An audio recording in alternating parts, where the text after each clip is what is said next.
Yeah. Yes, you can see it.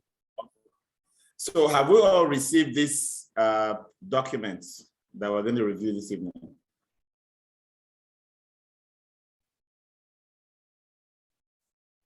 Yes. Okay, that's good. Can we also say we have all read through the documents?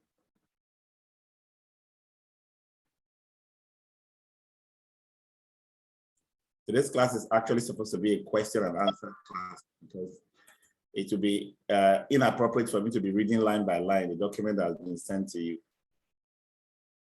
My expectation is that you've read it, you marked it out, you've written some questions, you are attempted working on some aspects of the project and want to have a resolution to concern, right?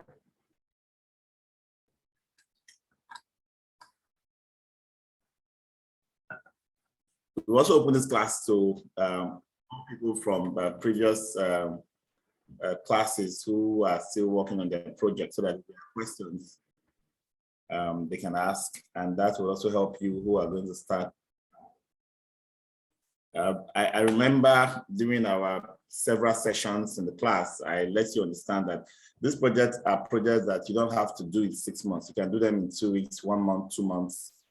It's all about determination. It's data gathering, doing some analysis, but it has to be real case scenarios, right? Like real buildings. That if I'm looking at the documents that you've submitted, I should be able to relate it with the real building that you have referenced, not all hypothetical. Further clarification that I would like to give is the fact that you may not have all of the numbers for all the items, items that have to do with market surveys for budget purposes. You may not have all of the numbers accurate. We're not looking at accuracy of those numbers. We are looking more at how you put together the budgets using the budgeting principles that we have taught. So when we get there, we'll talk more about that as well.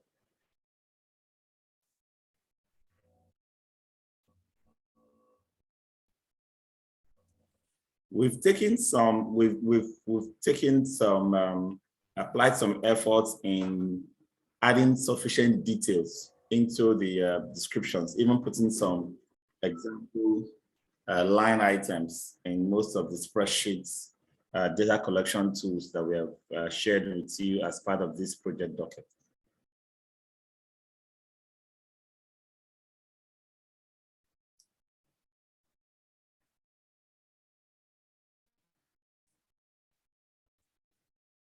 So if you are taking a project per month, the expectation is that before the mid of the next month, you have turned in the one you did last month. But like I said before, you don't necessarily have to take all 6 in delivering on this project. That's simple enough to be done in 1 month. In fact, if you sit down to them and you have access to the proper data, in 1 week, you should be able to collate as much as possible and get everything in place. So we're really not tying you to the 6 months, but 6 months is the maximum time projected.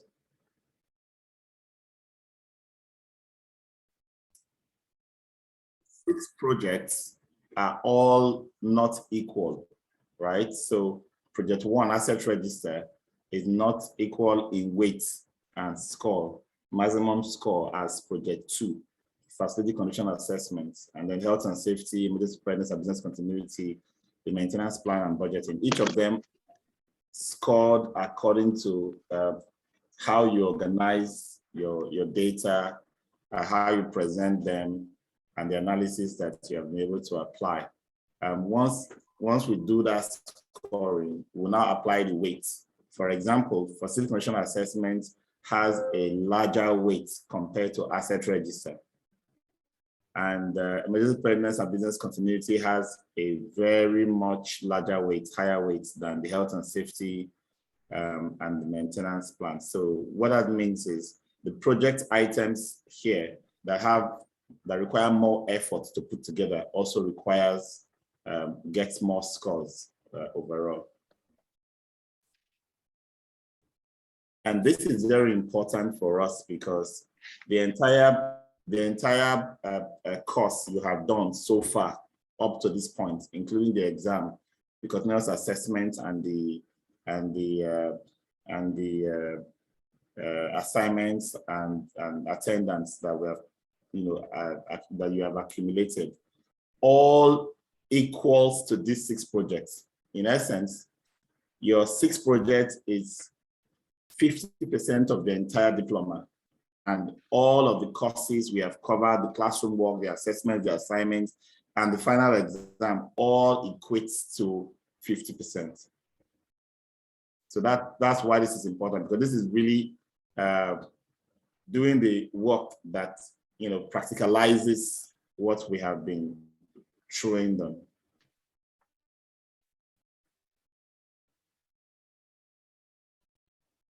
So questions before we look at the first project. If you have a question, please raise your hand.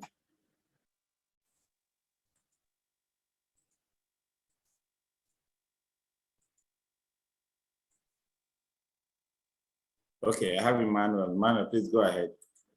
Good afternoon, Mr. Paul. Good afternoon, welcome. Yeah, before now, I was thinking that the project, you just pick one of them. So I'm just realizing now that we're doing each one of the projects. I'm wondering how you got that kind of impression, but we've got 6 projects, and each of the 6 projects needs to be completed in the worst case scenario. Wow. Okay, monthly. Okay. Okay. Yes, that's worst case scenario. You can do all 6 in 1 month. You can do it in 1 month, I know. Yes. So it means we are doing it based on the facility we are working in presently. Exactly. Now, I need to put some further clarification there as well. Some of us have big facilities, right? And the data gathering may be a lot. So what you do is you reach back to us in the training department, and then you let us know you have a large, and then we'll throw it open to your class and the alumni, to those who probably don't have appropriate facilities to do their project. So we'll now create a group project. Everybody in the group will score equally at the end of the project. So you will now schedule twice a week meetings in your site, 3 times a week, depending on the size of the project, so that these people who we have assigned to work with you will resume with you and work with you on those days and work on the project. So we allow group projects for large. So if you have a big mall, if you have a large high-rise, for example, too many floors, and there's a lot of data capture requirements, you will need more people to work with. So that's where you come back to let us know, and then we'll pair people who have challenge with getting a place for their project. But if you have, so if, for example, you have just a single duplex, for example, we'll not take that as a project. That doesn't qualify. If you have an office in 1 floor in a service high rise, for example, that you will not have access to do the sewage plan, the water treatment plan, the generator data, and all of that, we cannot just accept a plain office with just furniture as a project, because it won't give you enough exposure on how to manage, acquire those data, analyze them, and present them.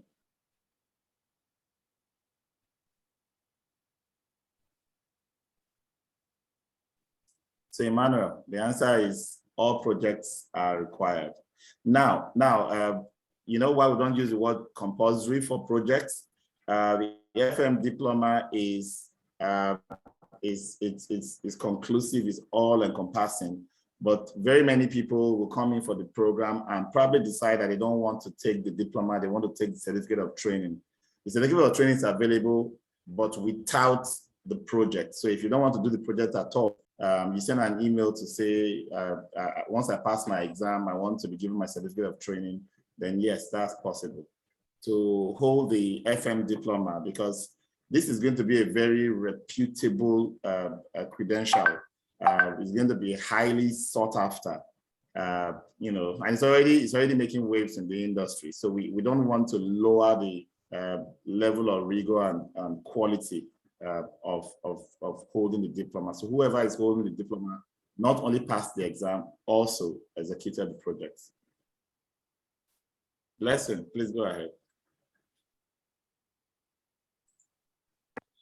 Okay, sir. And you said some for an exam. I want to ask concerning. You said somebody can go to another facility and run a project also. So I want to ask for an example now. If I have like a facility, like my own facility, I do a project and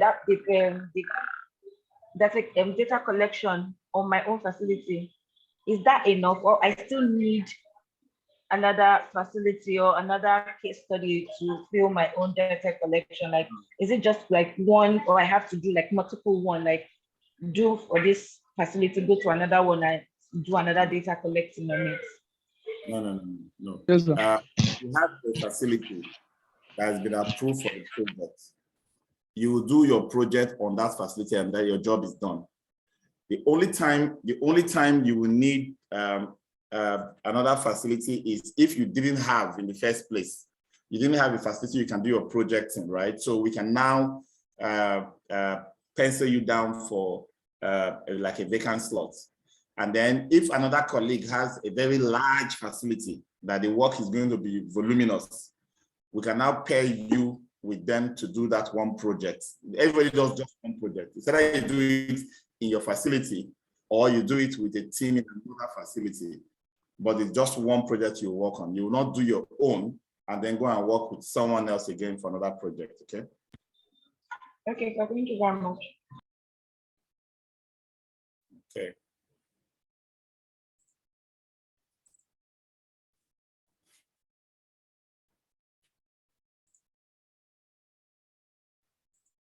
So we'll now look at the first project.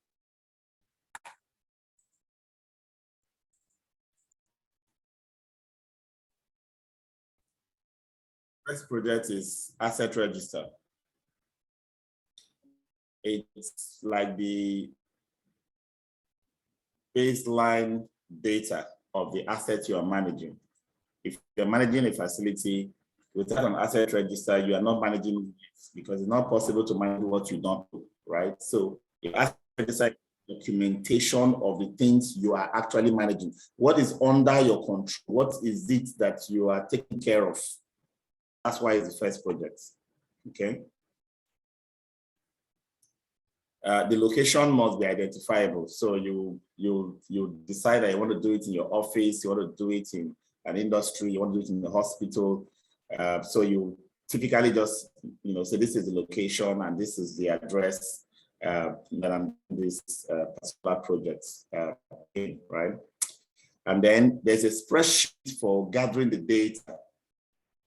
The spreadsheet is part of this docket, and a lot of explanations have been added to this sheet to give you like insights, ideas, examples of what each of those columns in the spreadsheet are talking about.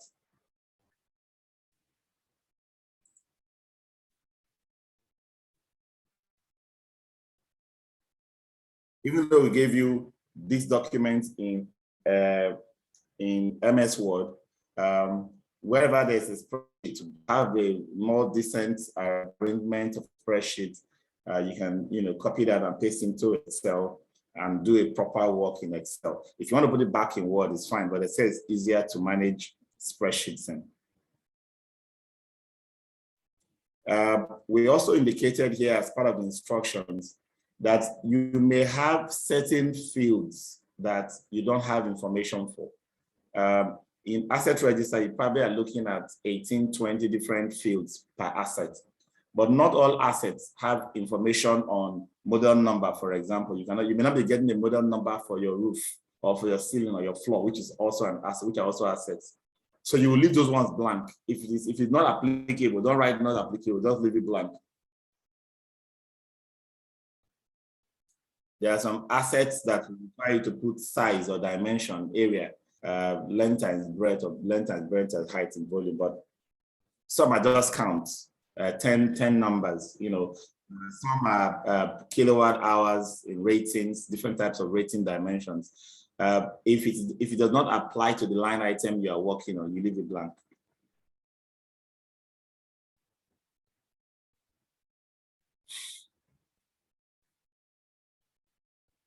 Okay, so still this is a template.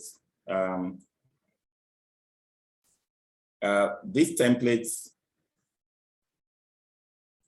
presupposes that you are working in a site, a location. That location have several buildings. Some locations may have a main building and an auxiliary building or a utility building or a security building, right? So first thing you need to do in working on your asset register is to take care of your space hierarchy. So I'll put the building name, and then for every floor, I'll create rows for each floor in that building. And then the spaces that make up each floor, I'll create rows for each space in that floor. Then for every space, I'll now create a row for every asset. See, that's why that's the beauty of working in Excel. So I can create as many rows as possible to form this tree structure of this spreadsheet. If my site is a single building, instead of leaving that column that has building name as building name, I'll take it off and I'll change site name to building name on the top so that I'll have building name instead of site name, and that column will go off because this whole spreadsheet will be relating to a particular building. It's also possible that in your building, you have wings on the same floor. So let's assume you have a certain floor having wing A and wing B.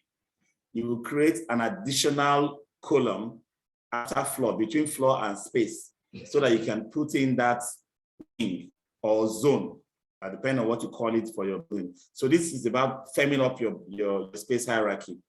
Once this is done, you create more and more rows for every asset in each space. That every asset are identified inside the space.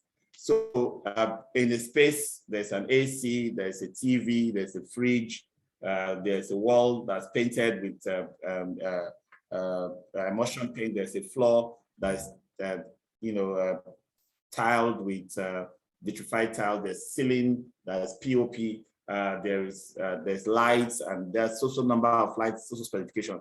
I want to be able to capture everything in a particular space, right? Now, if I capture everything in that space, I can still filter. Let's assume I've captured electrical items in all the spaces in the entire building. The day I want to see my electrical assets, or do I want to see my AC asset, I'll just filter in that asset spreadsheet. So when you have, instead of having pumps as an asset register, as an asset register, lights as an asset register, no, you're going to identify all those assets inside their spaces. So there will be that organization that shows you, in this space, I have certain types of assets, and social number, social specification. Then I can filter later to sort through all the fridges, for example, to sort through all the TVs, to sort through all the floor tiles. Let's assume somebody wants to paint my building and say, okay, how many square meters is the interior painting requirement? I can sort through just painting through filtering of this spreadsheet and come up with all the total square meters for interior painting. So that's the space hierarchy. And then I'll put the asset name, the asset description, the model, if it's required in an MEP item, there'll be a model and serial number. If not, if it's an architectural or civil item, there'll be none. And then if the asset is already has an internal reference number, I'll indicate it. Manufacturer warranty, in and out of service, whether it's still in order or not, purchase date, purchase cost, install date, estimated useful life, replacement due date, replacement cost, maintenance strategy. Because we are going to be using this template again as the base template for the maintenance plan that we're going to look at next, or down the line, you need to indicate a maintenance strategy in your asset register. Now, there are so many things that are not in this spreadsheet that you might need to add, depending on the kind of assets you're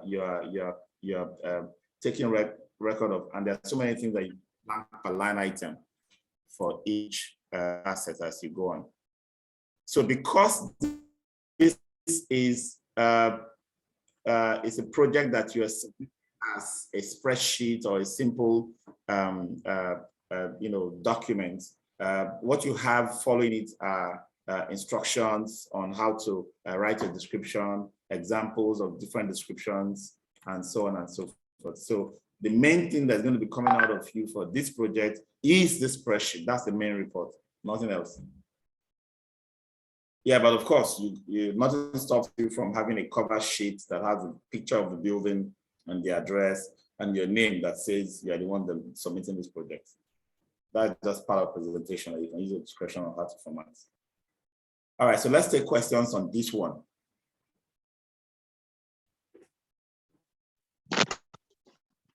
Sir, I have a question. Yes, whose hand was up?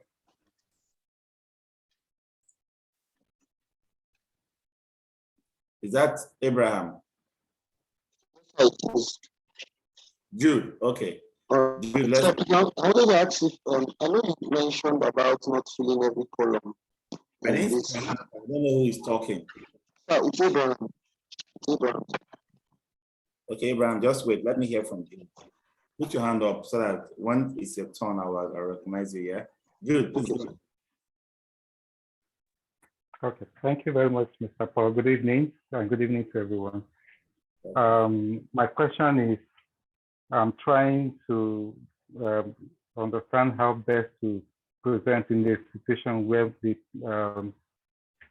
property I am using is the office building. And in the office building, we have, departments.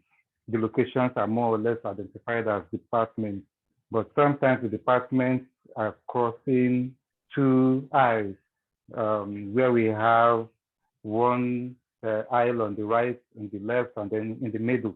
So is it possible for one to create another column now that I can call as aisle, where I have the floor, then the aisle, which is now either right or left or middle, before Yes. we now continue putting all the assets. Yes, and then the next one is that the tiles on the floor, how can one be able to tag these assets?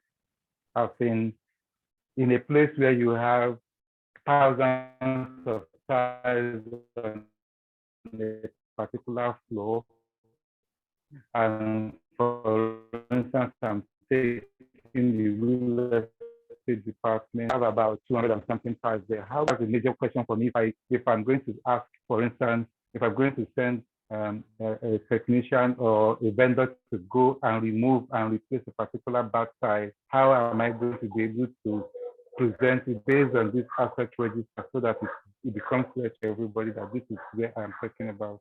Okay, so the last question, is it about tiles, floor tiles? Yes, please. Floor tiles, it could be floor tiles, it could be wall tiles, Yes. it could be the aluminum tiles on the wall, curtain walls, things like this. Yes, very good.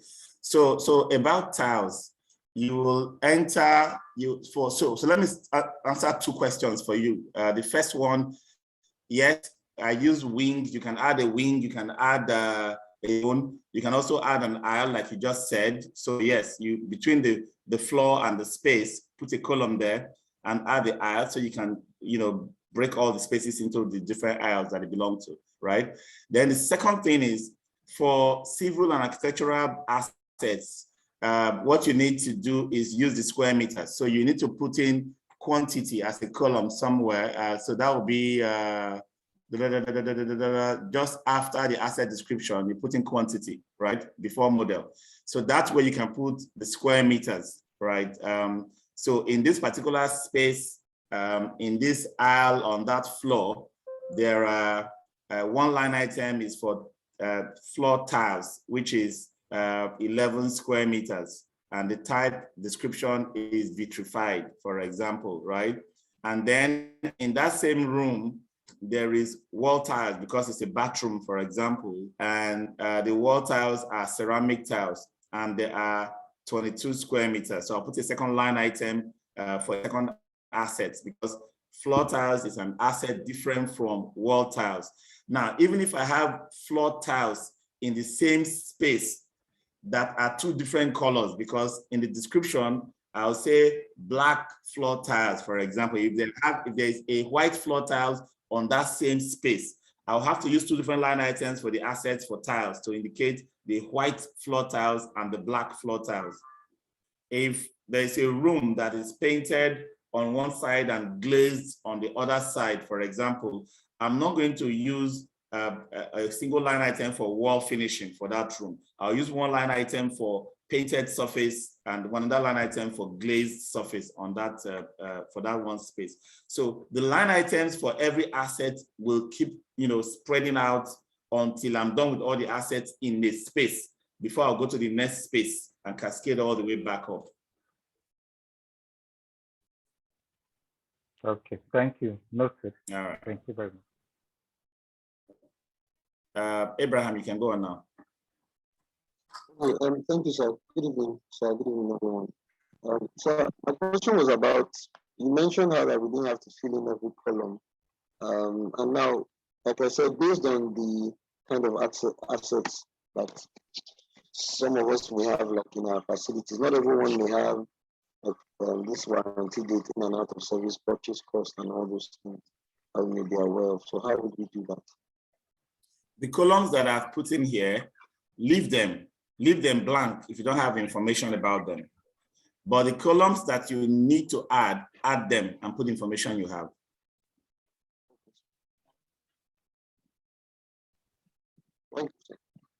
For example, while doing your asset register, you may find certain refrigerators or printers that are just in the store, right?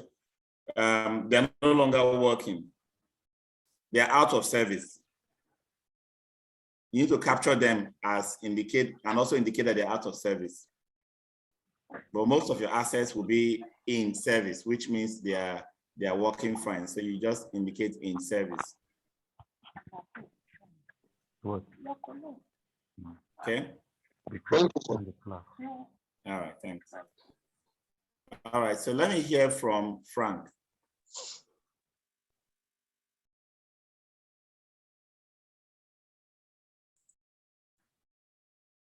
Frank, go ahead.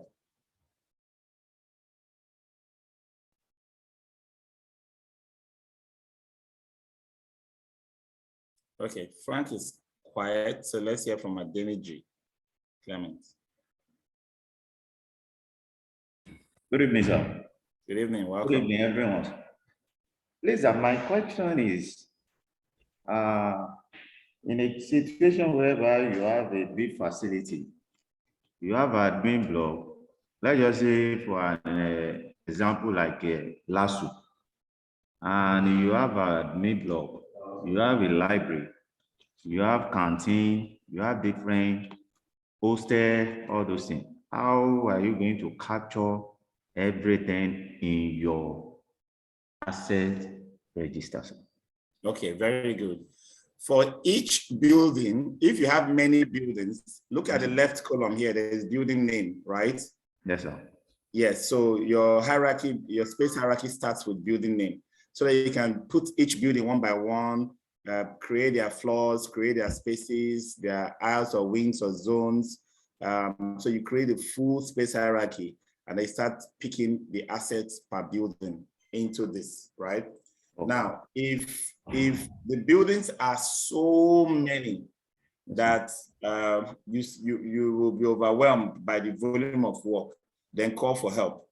We'll send you a team of classmates and alumni who are looking for the experience of doing this work to come to your aid. And then all of you will form a team and create a project plan to start gathering data to populate the asset register spreadsheets. Oh, okay.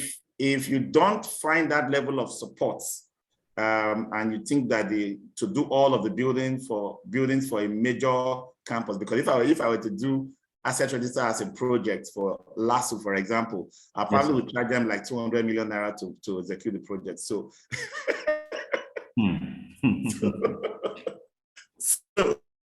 so I will be, you know, it would be overstretched to do that as a student project. So what you can do is pick up a library, pick up a faculty block building, a Senate building, you know, something like that, and do your whole project based on it. So if you're picking one building, you just take off the left column and change the site name to building name, so that you know that you are starting with floors and then spaces and so on and so forth when building your space. All right. Okay, sir. Okay, sir.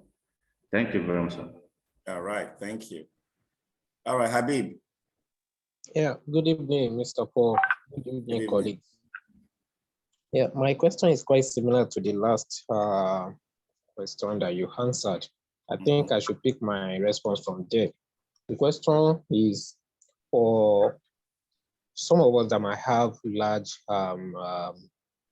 building, just large facilities, and they place high premium on security in terms of who goes in and who goes out, you know. So getting other people to join us might be a bit difficult.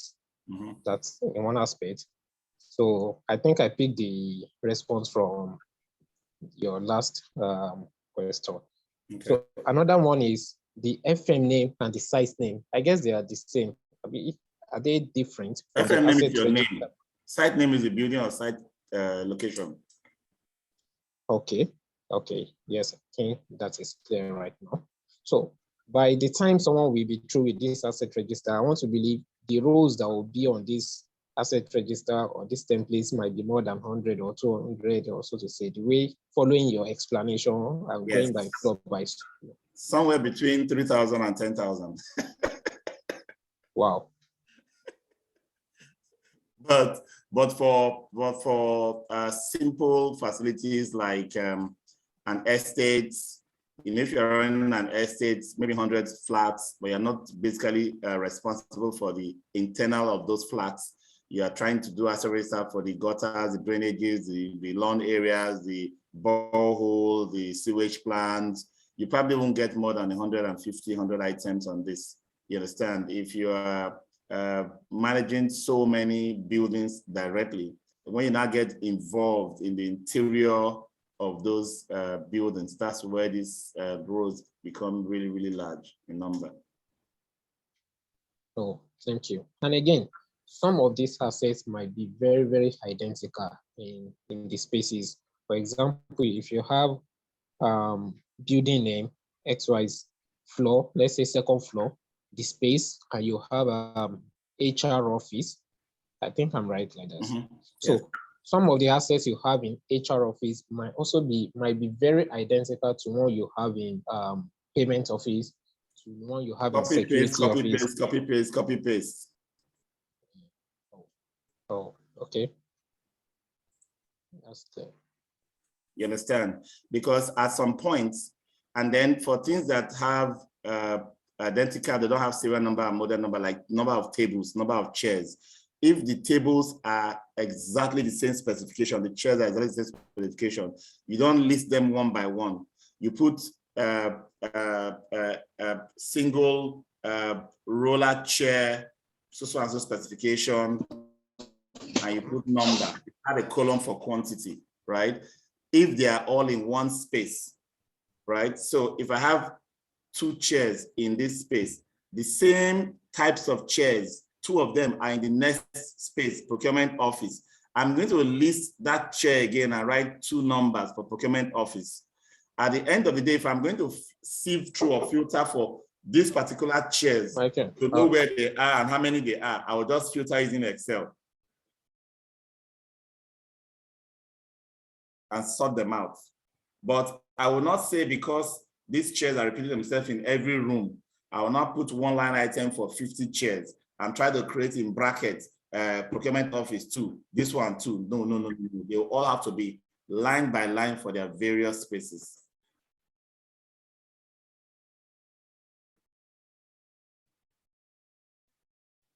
I hope that helps. Habib. Yes, sir. Yes, sir. All right, thanks. All right, Nina. Good evening, Mr. Paul. Good evening, everyone. You're welcome. Okay, so my question is regarding the building. For instance, in my own facility, we are 3 that is taking this course, and it's quite big. It's a school.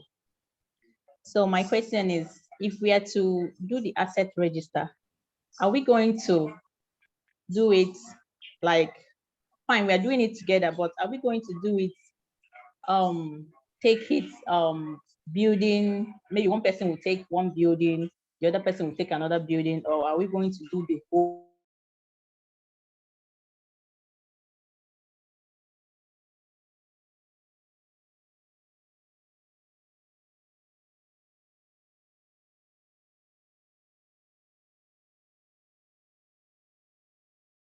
Together as a single project. And all of Hello, you sir. Yes. Okay, I didn't get you. I didn't hear you. Okay. If the school is not too large, not too big, let's assume there are less than 10 buildings in the campus, for example, all of you can walk through all the buildings one by one as a team and create the asset registers for everything one by one. And all of you will have the same singular outputs that the school can use. You'll be scored the same for this project. Now, if you have very large buildings in the school that you can say, okay, let's share it. You do this very large building, maybe a 10-story building in the campus.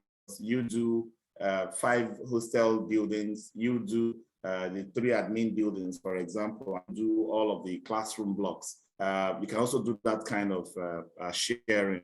Bottom line is you must all be willing and able to learn from each other and work as a team, because whatever output you all produce for the various buildings, we should be able to merge them together as the asset register for the school that we can hand over to the school and say, this is the asset register that we are managing in this organization. So the call as to whether to do everything together as one comprehensive project that we all pitch in together and work on, or want to share it and each person work on on different aspects of it, will be something that you guys will need to sit down and discuss. Okay, sir. Thank you. You're welcome. Frank, are you there now?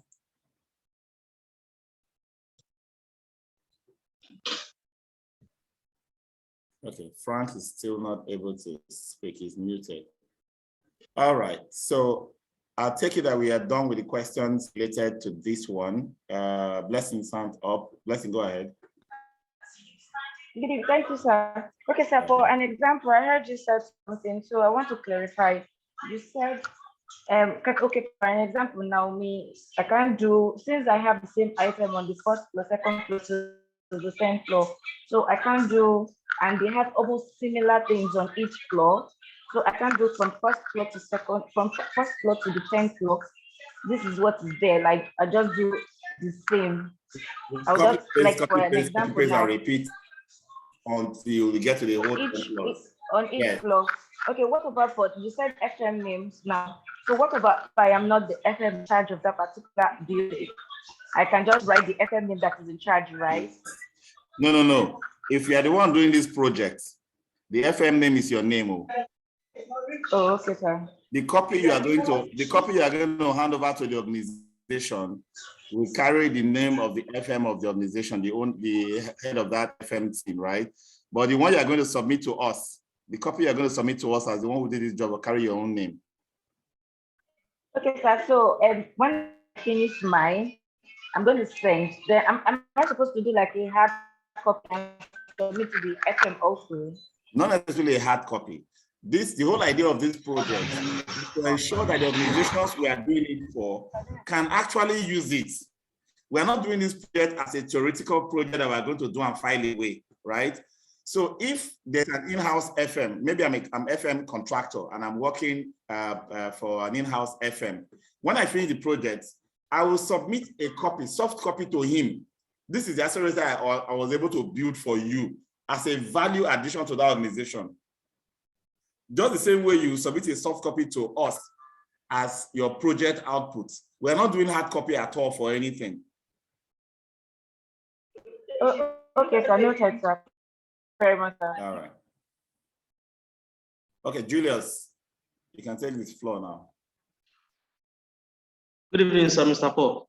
Good evening. Yeah, good evening, everyone.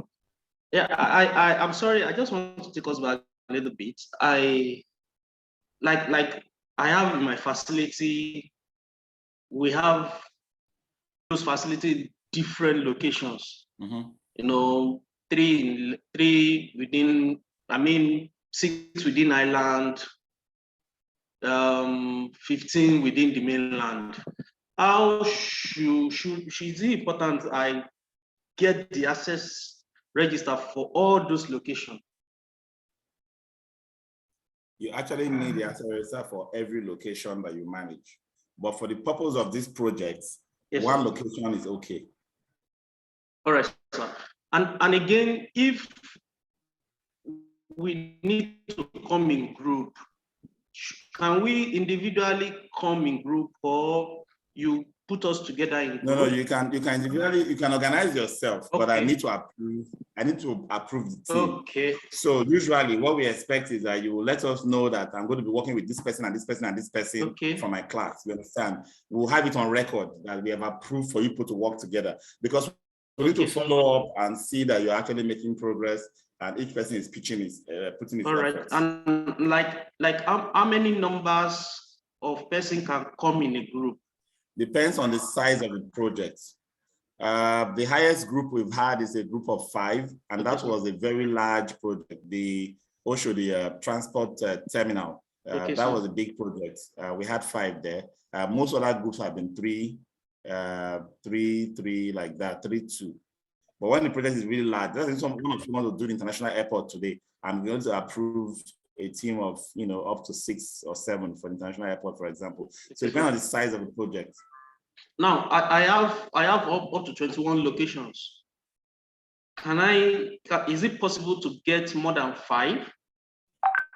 If you want to work with a team, because this project is for only one location, your 21 location is going to be a project you execute outside this training. Okay.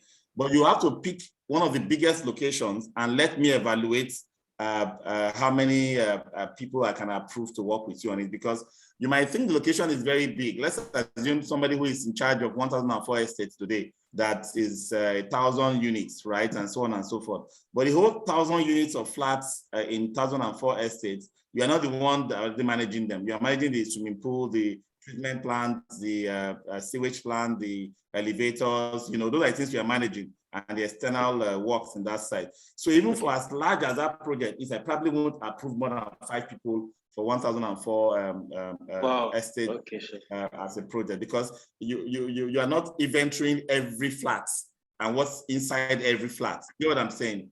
Yes, sir.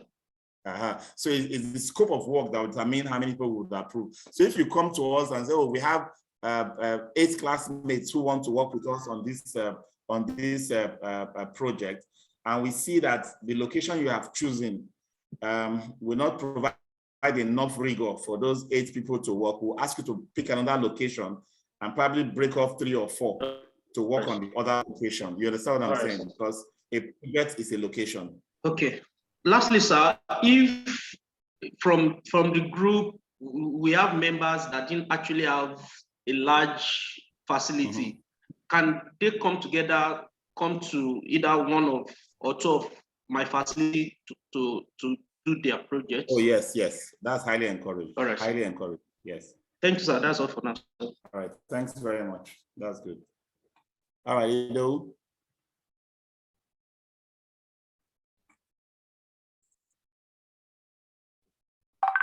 Go ahead.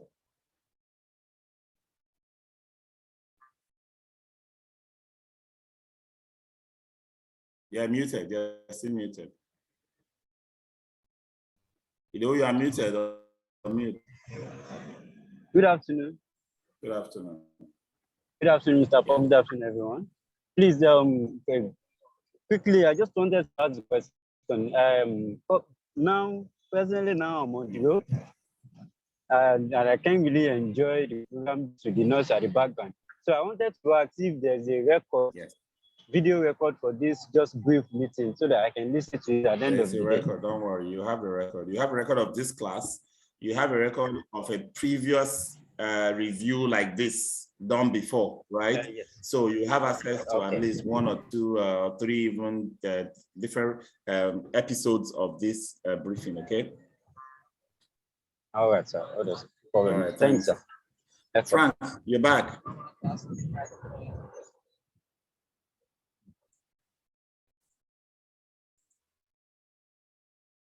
Frank, are you having a technical issue? You raised your hand again and you're not talking. You're still muted. You can type in your chat. Let me see whether you have typed a chat. Let's see. I've only gotten a chat. Oh, Frank can't unmute himself. That's weird. Let me see. Ask to unmute. I'm not sure I muted Frank. So why can't you unmute yourself? Try and unmute now. Let's see.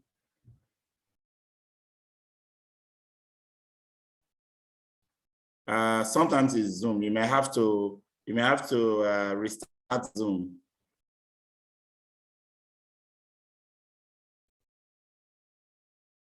Sorry about that, Frank. Okay, Abiola, please go ahead.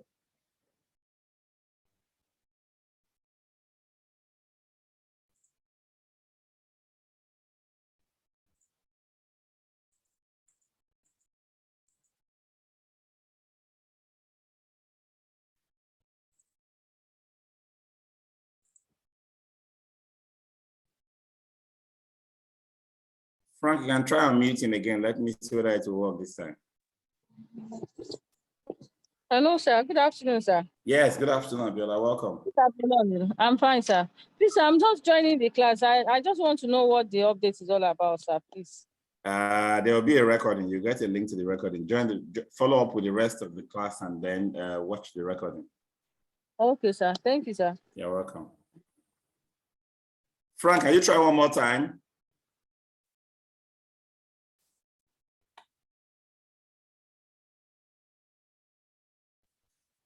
So there's a question from Jabe, right?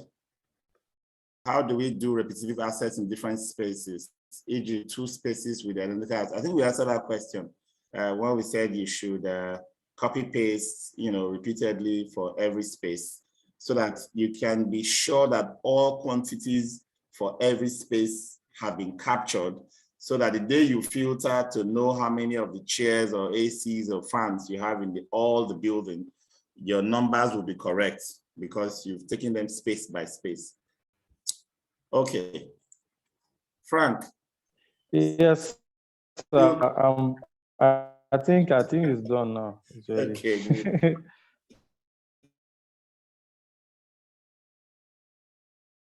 I have to start again. Okay, sir. Good evening, sir. Good evening,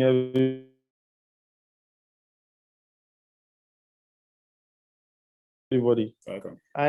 It's a apartments that I manage, but I don't know how to do because we are not involved in the interior finishing. We do a semi-finished building, and the client buys like that and does the internal finishing themselves. But now, if we're doing asset register, now how can we create an asset register for this? What are we supposed to capture? And for the sites, will contain electrical assets like street lights, okay. Electrical assets like transformers and solar panels and solar systems for critical systems or services, say there are servers, IT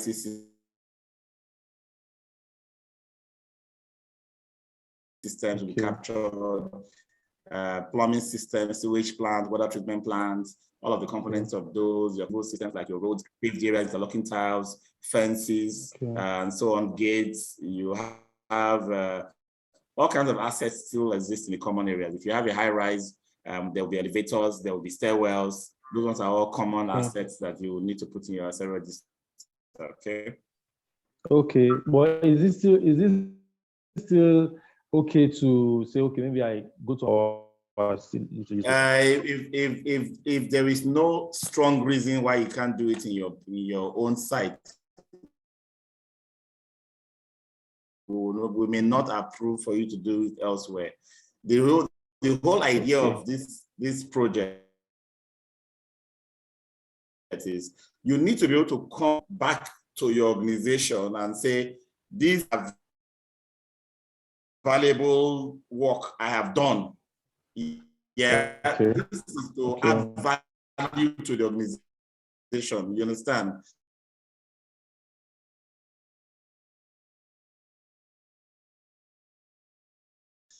My case, am I going to do for the whole site? That's all the houses within that site, and then the facility with the surrounding area involved. Then the second one is that since you mentioned we're doing tiles and you mentioned we're doing interlocking tiles and fences for we're not using like the ground now for like the common area.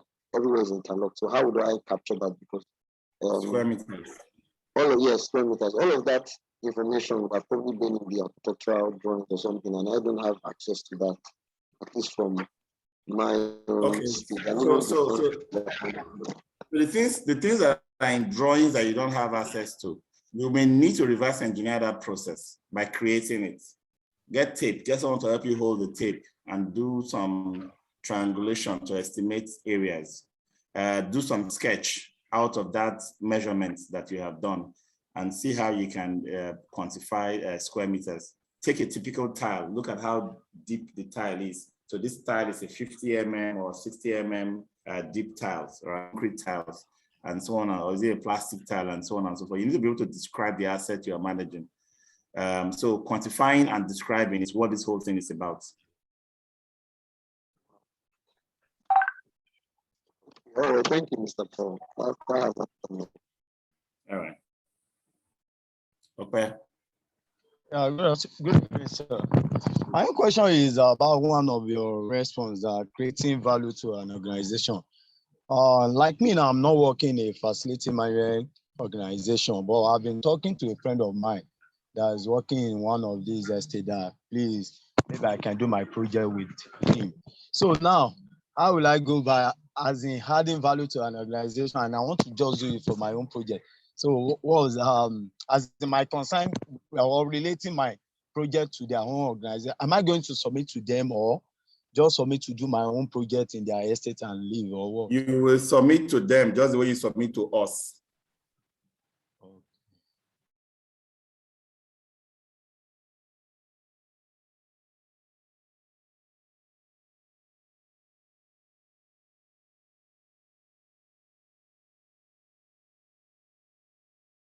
I have worked in other people's sites and developed a very good project. They end up getting employed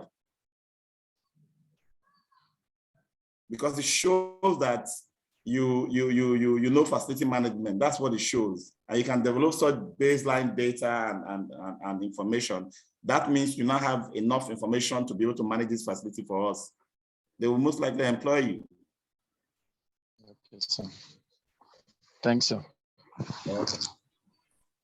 Ogo.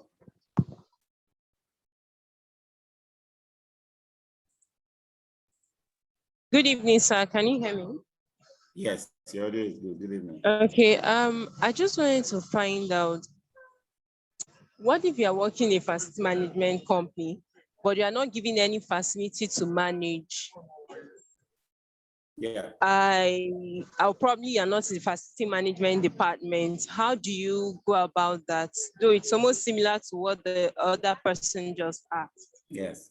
So for that, you need to discuss with your boss and say, these are the templates I have. I need to develop. I need to have a site that I can do this in, and you most likely be assigned your head office. If not, you'll be assigned to work with a particular facility manager somewhere where you probably work with him once a week to develop all of those projects. But you must discuss it with your company so that they can give you a suitable facility and how to do it. Okay, thank you, sir. Aziz. Hi, good afternoon, sir. Afternoon. Good evening, everyone. Sir. You're welcome. Sorry, I've been struggling with the Zoom application. Sorry about that. Since 5 p.m. So I want to ask, I have 3 facilities in the same area, just around the same location. So there are 4 facilities in the same area. So is it just, so I think someone asked that question earlier when I joined, but I didn't get the exact response. Did I just pick one of the building and do my assessment on it? I have 2 buildings in one, then I have another one standalone, and the first one is also in the building. Okay. So should I just take the 2 that are in a compound as one? One is a hospital facility, the other is the admin building. Very good. And good choice. I have another hospital building elsewhere, then accommodation elsewhere. So which one should you'll be better off because your project is based on a location, right? If you have 2 buildings in one location, that's a good project. Okay, that's a good project. Because you are working as an internal and you want to deliver these projects so that your organization can have all four locations with proper asset register. You can do all 4 asset registers, but it's only one location to submit for us to score you with. Okay. Yeah, so you can just choose the one that has the 2 blocks, 2 buildings inside the site, and then you do your asset register based on that to submit. Of course, because you're also going to submit to your organization, it will be a bit out of place to have only one location out of the 4 with proper asset register. You will now need to work more to get the other ones also documented. Okay. Okay. All right. Thank you. But we'll get the recordings of the earlier this conversation in the class. Yes, you definitely get it. You definitely get I just joined during this question and answer. You definitely get it. All right, thank you. You're welcome. Innocent.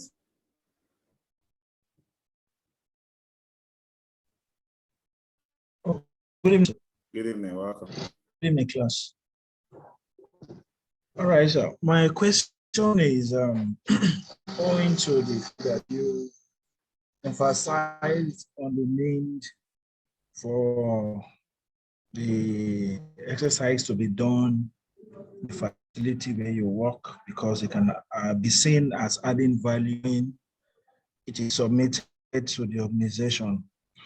In my case, I'm not the facility person. We're into construction, and the construction site is still, I think, just about 6th floor. We've not started adding any finishing. So I don't know, ask how I can go about that. In fact, you have a prime opportunity now to start documenting the asset registers. You can document an asset register for a construction site. Okay. Yeah, you can document it for a construction site. You can do most of the projects now, but a project, one of the projects that find it of a constraint is, let's say, the condition assessment. Because it is not finished, it's not occupied, there are no defects, it's incomplete, then it might be a challenge. You may want to look for another office, maybe of your construction company office block, or expatriate quarters, or you work with any of your classmates to work on their projects. I would encourage the asset register, I would encourage the health and safety audits, I would encourage there are so many things you can still do with your uncompleted building. But because you cannot finish all of the projects in an uncompleted building, you will need to actually have a live site, because these whole projects are designed for live sites where people are already occupying. Yes, okay. All right, sir. Thank you, sir. That's my awesome. Tommy. Oh, hi, sorry. Even for that, there is a hand up. I wanted to ask, you said we'll have to submit it to the project to our company. Yes. Like, is that very? Is that what? Is it very important? Are they grading us or something? They are not grading you. You know the value of our training is that you can do something with training, right? Yes. So while we grade you, we want you to be able to actually use these outputs. Okay. So not many organizations really understand what you do as an FM. So you may finish doing all of this, submitting to your supervisor, and supervisor, a banker, for example, doesn't understand what you're even talking about. But the way you work, the way you make decisions, the way you scope work, the way you calculate things and come up with budgets later, will take information from this thing you have done, and they will see improvement in how you are delivering your work. So you need to be able to show value, because for many of us, we will get upgraded in the companies where we work just by showing them how much effort we have put into this level of data analysis. Would appreciate us more.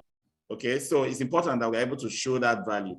And you can add to your CV that you have executed this and this and this task for a real organization you are working in. That upgrades your CV automatically. So you have value to your organization through this project, okay? You're welcome. Adeniji. Sir, sorry, sir. Please, I want to ask something. Like, in admit that you have up to like 8 offices. Now, is it possible for you list them one after the other, or you still group them under the admin? Every office is a space. Every space, a space is bounded by walls. Okay. Every space must be identified. Okay.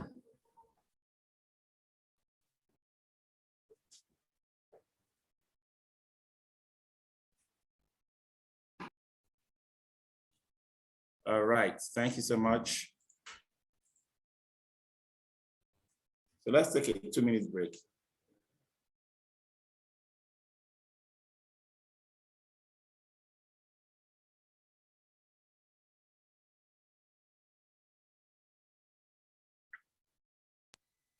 Yes, sir. All right, great. Yes, sir. So now, the questions we've all taken are very extensive and they have covered most of the entire project. So I'm just going to scroll through quickly in the next 10 minutes that I have left in this session with you to look at the other projects. Project 2 is condition assessment. Condition assessment has 2 outputs. This is very important to note. Output 1 is the spreadsheet that you gathered information with, this one. And then output 2 is your report. An FCA must have a report. It has pictures in it. It has, the facility condition index calculation, and it has all of that information. So read this very carefully. But once your asset register is very good, all the other projects become very easy. It's the foundation. The format for the report, we have put it here. And then how do you rate condition? How do you rate condition? We'll put some description of conditions that you can use to rate 1 to 5. You must add a picture gallery. You must indicate a section for remedial works, all the repair works that needs to be done, how much they will cost. The condition index, we gave you a formula for condition index: repair versus replace, repair divided by replace. That's the index.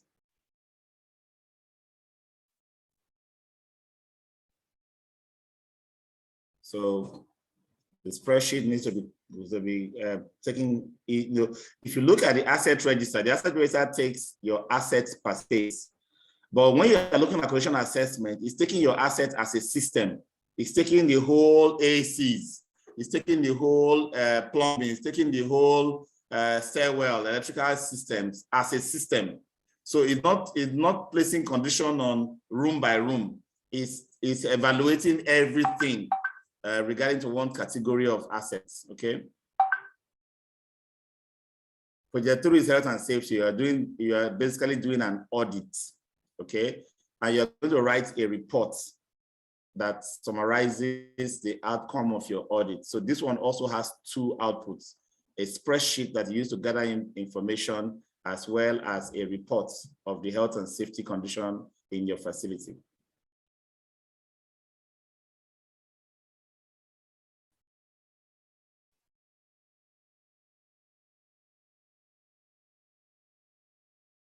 And then you have the next project, business continuity plan, business preparedness plan. This one is one of the very large projects that you'll be working on. It's all about identifying hazards and risks and different scenarios that can disrupt your business operations and putting plans in place to ensure you can recover. There's a risk assessment, there's a business impact analysis, there's the incident report plan, there's roles and responsibilities, the key contact list of all the people you need to contact, internal and external, and then there's business recovery plan. Each of these have a section, and you're going to take each section one by one, populate the section. For example, you have a section of risk management, identifies the risk. When you finish doing those spreadsheets for each section, you will now create your reports, your cover reports. So this one, again, is the third project that has both a spreadsheet, a series of spreadsheets, plus a report.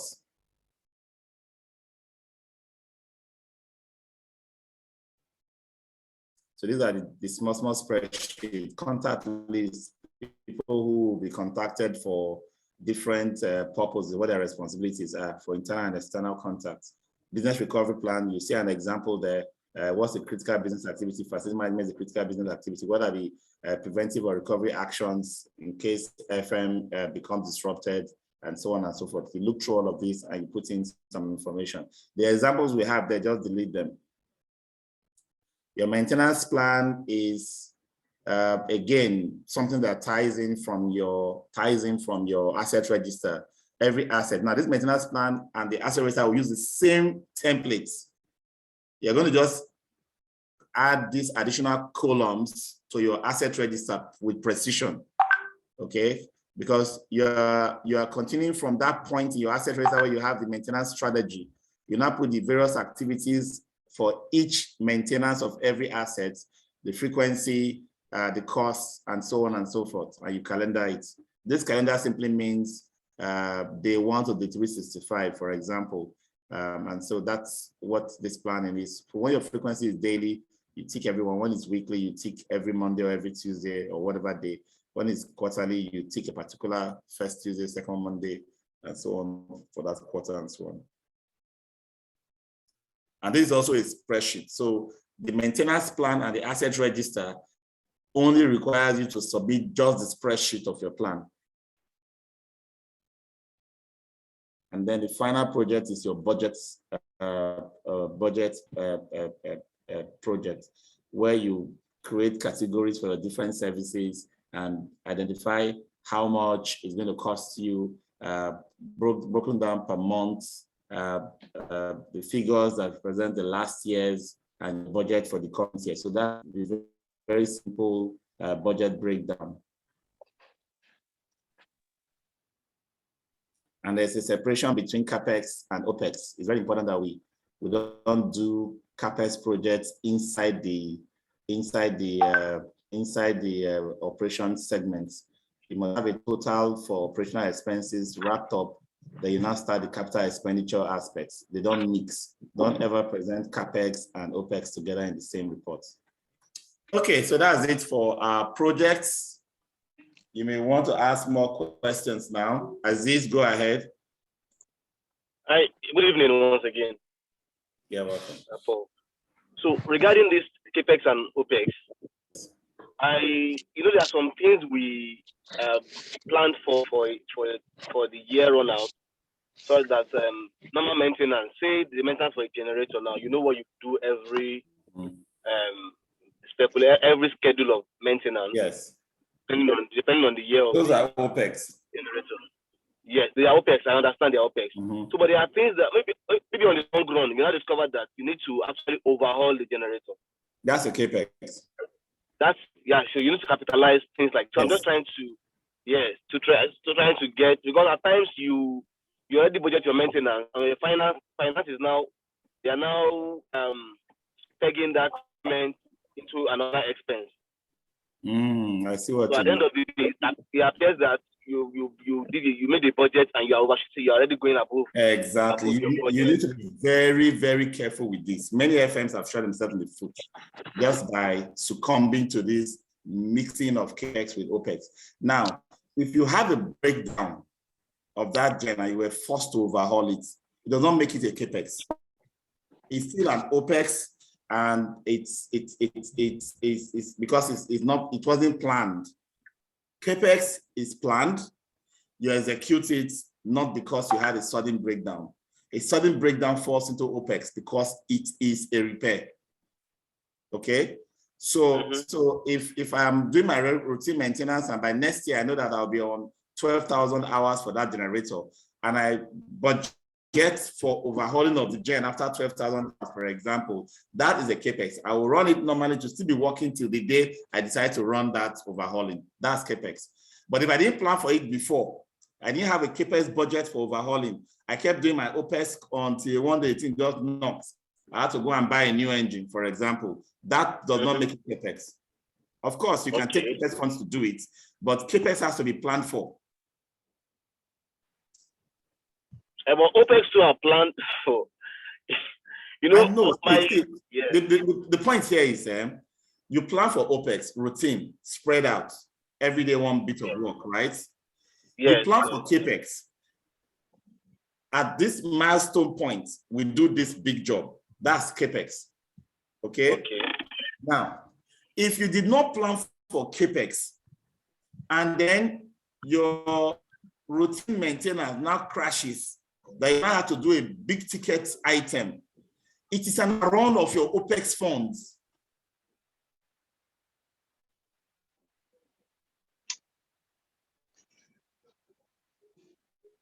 Do you get what I'm saying? I get you. Because CAPEX needs to be approved separately. OPEX approved separately. All those emergency funding that we get to do big things are all drawn out of OPEX. It's an overuse of OPEX.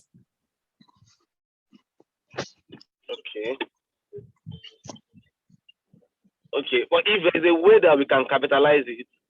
Of course, you can capitalize it eventually, of course. For accounting purposes, you go ahead and capitalize it. Yes. But by the principle of OPEX versus CAPEX, right? You do not do CAPEX by emergency. You understand? Accounting and finance can go ahead to capitalize it, it's fine. But what we are working on this project is a plan.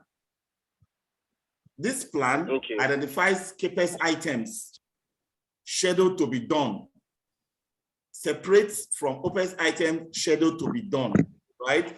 And these two budgets are approved separately.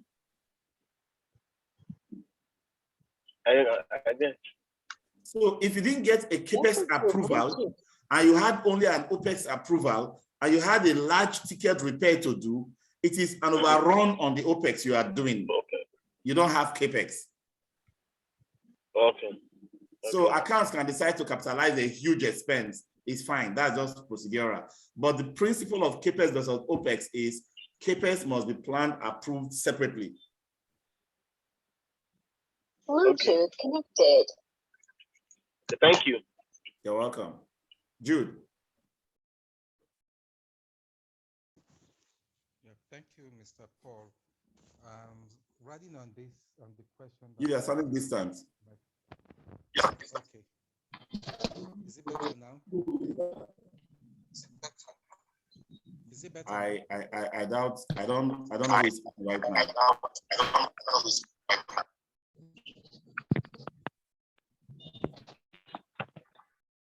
Jude, are you going to speak now?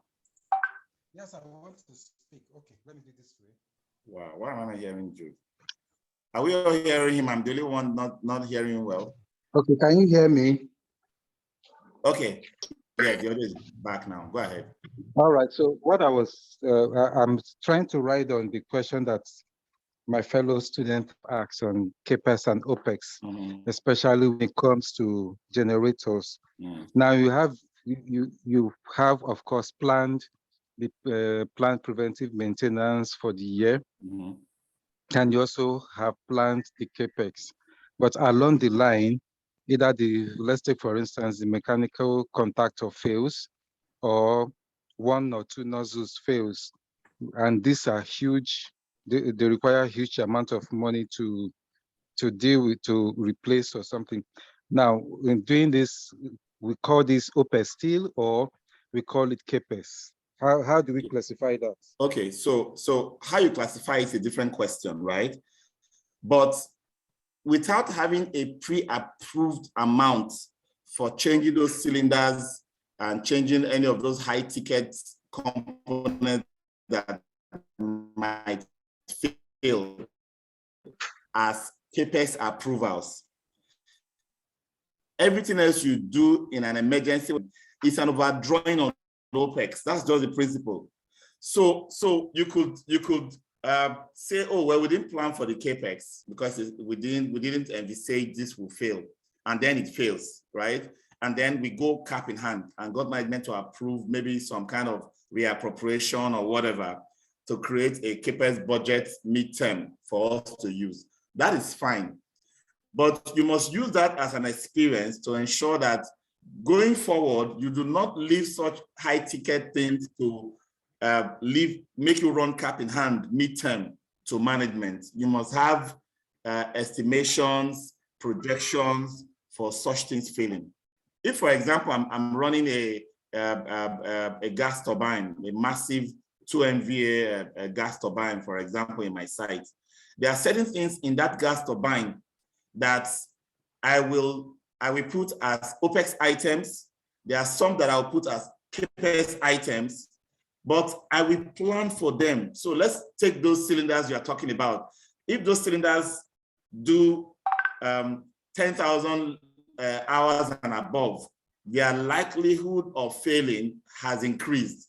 I begin to put in CAPEX plans for their replacement whenever they do fail, right? Whereas I know that in most cases, less than 10,000 hours, they will not fail. It will not lead to that point where I need to make a major overhaul. So I don't put them in my OPEX. But there are other things like batteries, for those of us who are using certain belts and the rest in the same engine, I'll put them on my OPEX. So you must have that ability to separate what should go into CAPEX and what should go into OPEX, and ensure that you have a budget for CAPEX. That's what we're learning here. If you did not have, that's failure at the first level. And then a big thing now happens, you now need to get money for it. That you now have to start, making justifications, writing memos, writing business cases, trying to find where to cut and paste your budget to reappropriate funds to cover it, right? Those are the kind of situations we don't want to find ourselves. Take for example, Judy, you did not have that CAPEX approval and a major thing happened and you spent on it. If you did not create an emergency CAPEX budget and that approval came for you to spend, it will be spent inside OPEX, and your OPEX will look boom, boom, like a bomb. Okay, thank you. Let me put it this way. All right, at the beginning of, or rather, when planning the budget for the following year, after putting the budget cost for maintenance, planned preventive, and other types, I still put some contingencies, to take care of all these unforeseen situations where a particular item will fail that one cannot envisage. For instance, this nozzle. Imagine a generator that has spent just about that have used just about 2,000 hours, and then the nozzle, two of the nozzles fail and have to be replaced. Wow. You know, this is not something that anybody will envisage, not because this we are talking about just 2,000 And hours. it was not within warranty anymore. You say? It was outside warranty already. Yes, it was outside, for sure. It's already outside warranty period. Wow. But then, you know, we look at it that this is an engine that we believe should last for 5,000 hours minimum. 10,000. Those cannot fail for 10,000. Oh, so now I'm saying minimum because, you know, of that experience. And then the unthinkable happens and two nozzles fail. 2,000, just a little above 2,000 hours, and two nozzles fail about the durability and the integrity of that engine in the first place when it was supplied to us. I know we brought in a whole lot of investigations and all of that, trying to get to the bottom of what could have caused that. So now, the good thing is that a particular percentage of the total budget for preventive maintenance, for OPES rather, has actually been taken care of, you know, put aside as to take care of all these emergencies. That is not stopping us from putting the cost for CAPEX. We know that we are going to be buying particular parts and all of that. You know, we envisage that in the next 500 hours, we need to change this, we need to change that. We have already planned for those ones as CAPEX, but this happens. So we are not touching the CAPEX money, but because we have made provisions for this. But at the end of the day, you know, we always have at the back of our mind that we are to make a savings on costs to about 30 to 35%, and you find out that you are just making a savings of 5%, 7% at the end of the year. It counts against us. So that's where I'm trying to find out, how do we now begin to, you know, tread that fine line between OPES and CAPEX, with, in the case of engines that can fail at any time, and one cannot really say, you know, be able to account for that. Okay, so there is a third budget called your contingency budget. That budget is not covered in the scope of this particular project.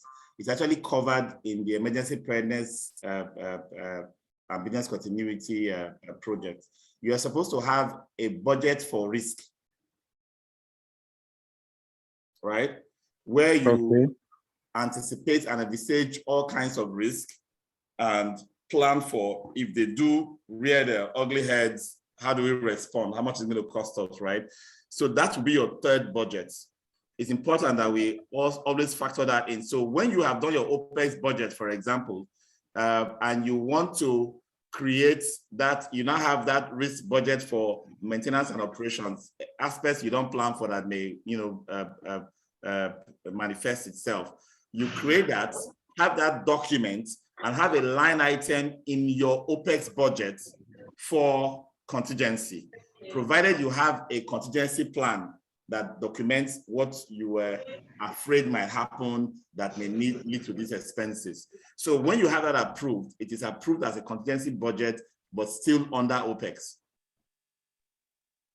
Okay, thank you. Well, we do actually do that. We do have a line item, you know, for contingency, but we don't touch it. We are not allowed to touch it. It's only approval from management before we can touch it.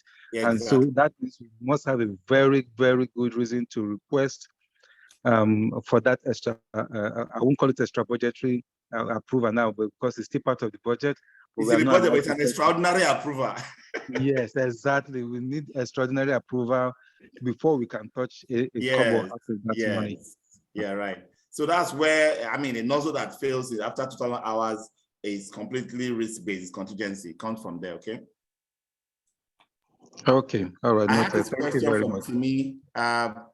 It says, I can't seem to get some of the information like replacement due dates, estimated useful life, in and out of service. Oh, for goodness sake, you will know whether something is in or out of service. It's you will look for every item. Are we using it? Are we not using it? That's in or out of service. That's straightforward. What's the other one? replacement due date. Now, replacement due date requires some level of permutation on your part. Every asset you have, you should be able to predict how long it should typically last for, which we call the useful life, right? Or the remaining useful life. If you take up an old asset, the ACs were installed in 4 years ago. I can look at the way the ACs are behaving now and you know, compare them to other facilities I've managed before we started changing AC and saying, typically I used to keep ACs for up to 10 years. 4 years is when we have installed this. We can still add 6 more years, push it for another 6 years. It's not set in stone. It's not like a hard rule, but you must be able to have the rationale for estimating useful life. So you can tell us when the replacement due date will be for everything: your roof, your tiles, your floor, your walls, your windows, your doors, your furniture, just name it, your electrical wiring. Everything should have a replacement due date. You should be able to create some kind of reasoning around when they should be replaced. Okay. We have not been able to develop a standard template or document that gives like we have not studied and developed something robust enough to say, when you have a PVC pipe, this is how long you should put, because people use PVC pipe for up to 20 years. Some use it for less than 12 years and they start having issues. Some ACs in the seaward side of Lekki will not even do 7 years before they start packing up rust, and sea salt will start destroying them, right? Compared to other areas. So you may not be too firm or rigid, but the important thing is that you are able to estimate a time when an asset should become problematic, so you can start making requests for its replacement, okay? So that's Timi's question. You should be able to put information in there. Okay, Ajagbe, go ahead. Good evening, sir. Good evening. Can you hear me, sir? Yes, we do. I want to ask a question concerning the budget. I'm concerned how we're going to get the values for the budget, because some of them are confidential information. Good question. So if the information of what is real or what is actual in your site is too confidential, then you will do some market surveys and come up with some numbers. It doesn't have to be exact. Okay, sir. Okay. Thank you very much. All right. Okay, thanks everybody. That's our class for today. You will get access to the recording, and the chats and the conversations will continue perpetually, okay? I wish you all the best as you take your exams, and I look forward to adding you to the vibrant alumni group, so that we can continue our professional development on an ongoing basis. But the whole thing we are doing in this program is just at the tip of the iceberg. When we are done and we are part of the alumni, we keep moving and we keep pushing on. By the way, I promised the class that I was going to announce the class governor and assistant. You know, let me just take the opportunity to finally quickly announce it. I'll put it in the group as well. Based on the votes that came in, Mr. Matheson Julius has emerged as a class governor, and Mrs. Abiola as the deputy. In fact, this is the only class that we had a deputy. The votes were always coming for deposit, class governor and deputy. We didn't even ask for deputy, but when we saw that it was consistently governor and deputy, we had no choice than to form the partnership. So congratulations, Mr. Julius and Mrs. Abiola. We're going to have an inauguration of the Alumni Council soon. Just after our exam, we should go to call for that meeting, and all the class presidents of all sets will have a meeting to put together the constitution for the alumni of this glorious professional body that we have formed and is growing every day. So thanks a lot. Have a good evening and bye-bye. Thank you, sir. Thank you. Thank you, sir. Bye-bye. Bye. Thank you, Mr. Thank Paul, you, and sir. bye to everyone. Bye.